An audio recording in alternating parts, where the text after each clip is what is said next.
হঠাৎ করে বাজ পড়া শুরু হয়ে গেল কেন? এক গ্রামে তারা তিনজন খুবই ভালো বন্ধু ছিল। তাদের স্কুল সময় বাদে তারা প্রতিদিন রাত্রেও দেখা করত। এতটাই বন্ধুত্বের টান ছিল তাদের তিনজনের ভিতরে। কিন্তু হঠাৎ একদিন তাদের সাথে এক অদ্ভুত ঘটনা ঘটলো।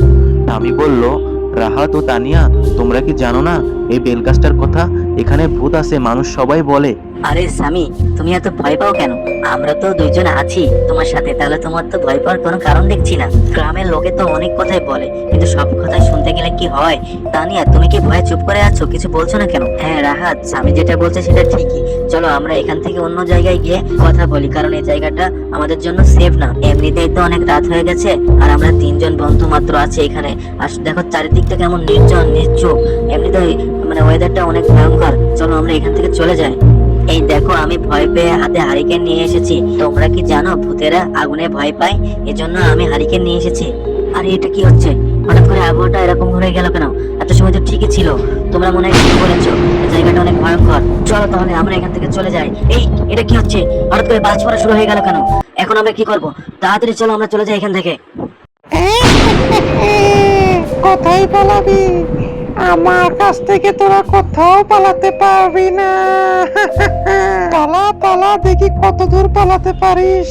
ও রাহাত, ও স্বামী, আরে দাঁড়া দাঁড়া, আমি আসছি তোদের সাথে। তারপরে আমরা তিনজন পার হয়ে এপারে যাব। আরে দাঁড়া। আরে শুনতে পাচ্ছিস না তোরা? তোদের এতবার করে ডাকছি। তানিয়া, কি হয়েছে? এত দ্রুত দৌড়ে আসলি কেন? তোর মনে হয় কালকের ওই ঘটনার জন্য রাতে ঘুম হয়নি? বল, কি হলো? কথা বলছিস না কেন? চুপ করে কেন আছিস? আরে হ্যাঁ তানিয়া, তুই কি খুব ভয় পেয়েছিস? তোকে দেখে মনে হচ্ছে তুই অনেক ভয় পেয়েছিস। কালকে সারা রাত ঘুমাতে পারিসনি। আর ঘুমাবেই বা কিভাবে? চোখের সামনে এরকম দৃশ্য দেখলে ঘুম হয়? তিনজন মিলে আমার সম্পর্কে দিন দুপুরে আলাপ আলোচনা করছে। বাহ বাহ বাহ, আমি তো ভাইরাল হয়ে গেছি। আরে কি আনন্দ, বাতাসে আকাশে, কি মজা কি মজা। এইবার তাদের ঘর মটকাবো, নইলে আগুনে পড়াবো। কি মজা, কি মজাই হবে এবার। বল, তোরা এবার বাঁচবি কিভাবে? তোদের শেষ ইচ্ছা কি? আমাদের শেষ ইচ্ছার কথা তোমাকে জিজ্ঞেস করতে হবে না, তুমি তোমারটা ভাবো। এই দেখো তোমার জন্য কি নিয়ে এসেছি। বালতিতে করে বাবার পড়া পানি নিয়ে এসেছি। এটা দিলে তুমি একেবারে শেষ হয়ে যাবা। এখনো যদি তুমি বাঁচতে চাও তাহলে এখান থেকে চলে যাও, না হলে কিন্তু এটা তোমার গায়ে আমি দিয়ে দিব। ওরে বাবা, কি ভয়ঙ্কর ব্যাপার! পোড়া পানি নিয়ে এসেছে।